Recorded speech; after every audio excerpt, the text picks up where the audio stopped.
Hey, puppets, lovers, haters, friends, fans, and all other darling and beloved perverts. Got a Bella Donna here. And this is what I call Goddess Bella Donna 3.0. Fat, mature, and fabulous. Because I'm still my usual goofy ass self. Only a little supersized, or maybe I should say a lot supersized. So for those of you who were curious what all this actually happened and what went on and blah blah blah, here's a quick update. Okay, so several years ago I suddenly started gaining weight, more than usual, and I make fun of it that I started getting all of this weird fucking weight because I got impregnated with creativity. And for some damn reason, I'm not just having twins or triplets, I seem to be having a litter of them, okay? In other words, I'm constantly changing, always evolving, but we both know that's a joke. And I have a tendency that when something bugs me, to crack some really seriously lame fucking ass jokes. What really happened is what happens to a lot of women. I was frustrated with my living situation. I hated being in Las Vegas. I came out of just a lot of stressful times in my personal life that I don't want to talk about. And I also went into premenal. Yeah. That thing. The thing we women don't talk in polite society. I come from a background of women, from what I can trace back, that is, I call it, has the fat genes.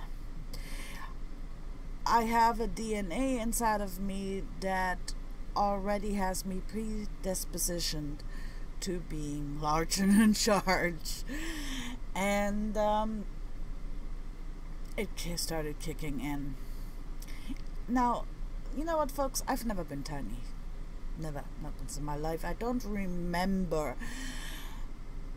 a time where I was skinny or petite or whatever you would call it politely. I have never had the society standard at this size, at this height, you're supposed to be this weight, 115 pounds soaking wet body frame. I never had that.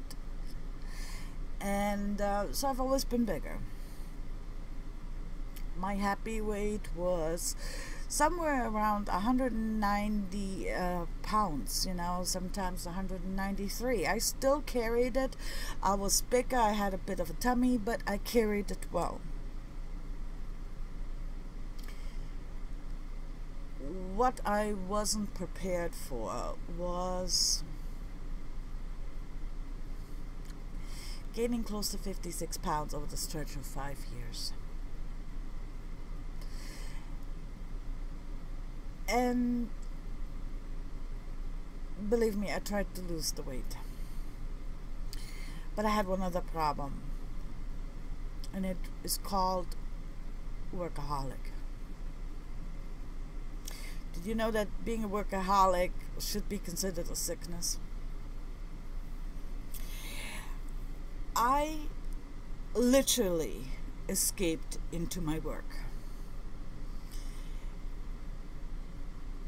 You had to forcefully drag me out of my office to get me to go outside to do anything. And the reality of the matter is that when you do that, there isn't enough exercise. Your muscles kind of start atrophying.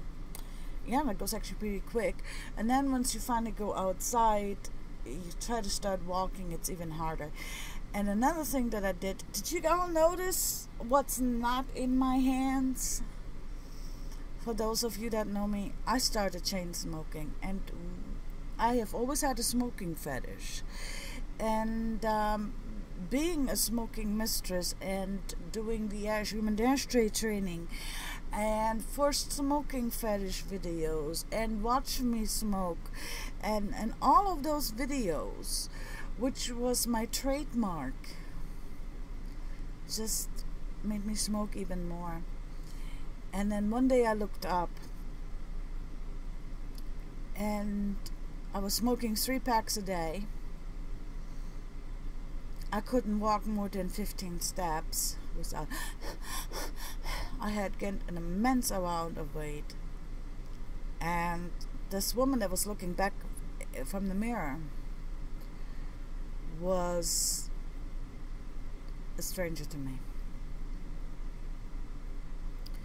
I wasn't even able to get through a full voice recording without breathing and coughing my lungs out. It was bad. It was seriously bad. It had to stop. And the other thing I did was that I couldn't bear the thought of filming anymore. I would look at these old clips that I used to have, and the woman looking back at me was someone completely different. It wasn't that I didn't want to film. It was that I couldn't. I honestly couldn't bear looking at myself any longer. Okay. There's a difference between being fat, mature, and fabulous and being destroyed, or allowing yourself to be destroyed by the stigma that comes with the word fat.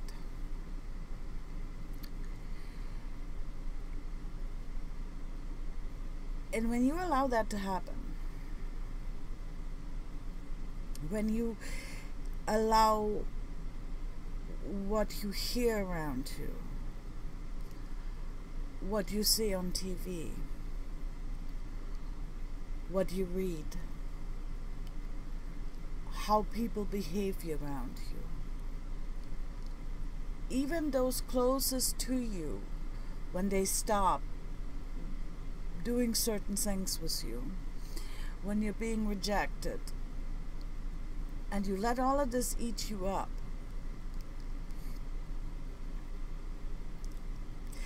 all it does is make it worse.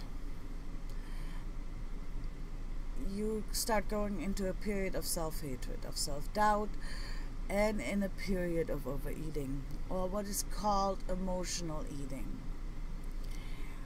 I started off with already having the fat gene. I started off with always having been big. I started off with really not knowing what I was facing as life was changing me. And then, like I said, I threw into all of these fucking issues and hating where I lived and not getting off my ass walking, because I was rather hide working, because then I didn't have to deal with idiots, okay? And I didn't have to see the pity in some people's eyes, and I didn't have to, you know, look at those that I really love and see them not even being able to look at me, not wanting to be near me, not, you know, feeling like they didn't even want to be seen with me, feeling like they were humiliated being seen with me. And then there's this void. You feel a void inside of you.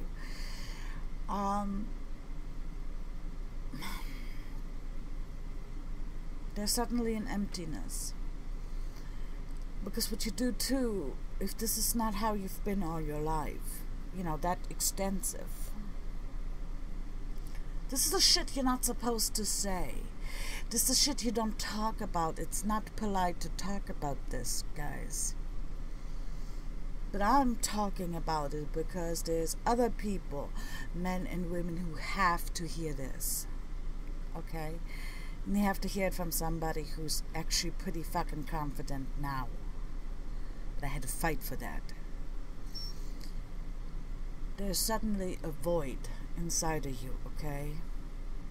And you're gonna do anything you can to fill that void. Now you can either fill that void by learning to accept yourself and love yourself. And then an ironic thing will happen, and I'll get to that in a minute. That's when you become, you know, like me, mature, fat, mature, and fabulous. Or you can do what I used to do, and you can fill it up with smoking and overeating, and some people fill it up with drugs and really stupid behavior, or becoming super promiscuous. You can fill this up with anything because it's a void. And if you have a hole inside of you, you are gonna fill this hole one way or the other. You're gonna need to fill it. You are gonna be so desperate to have this hole filled that suddenly is being left. And the more you do it, the more you're going to get rejected. And the more you get rejected, the worse you're going to feel about yourself. And congratulations, you have just entered a serious devil's circle. And that's what had happened to me. I didn't even want to look in the mirror anymore. I have had a fetish for makeup and transformation via wigs and hair as long as I can remember. I always loved transformations. Transformations are amazing to me, and it's one of the reasons why I like sissies so much, because I love to transform the raw form of someone and to create something completely new. And it's amazing to me. That's why I like mesmerization. You can take a raw form of a mindset, and via installation of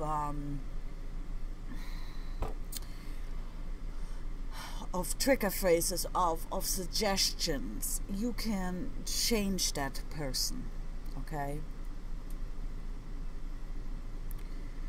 That's why I love a lot of the fetishes and a lot of the kinks that I've been doing for many years.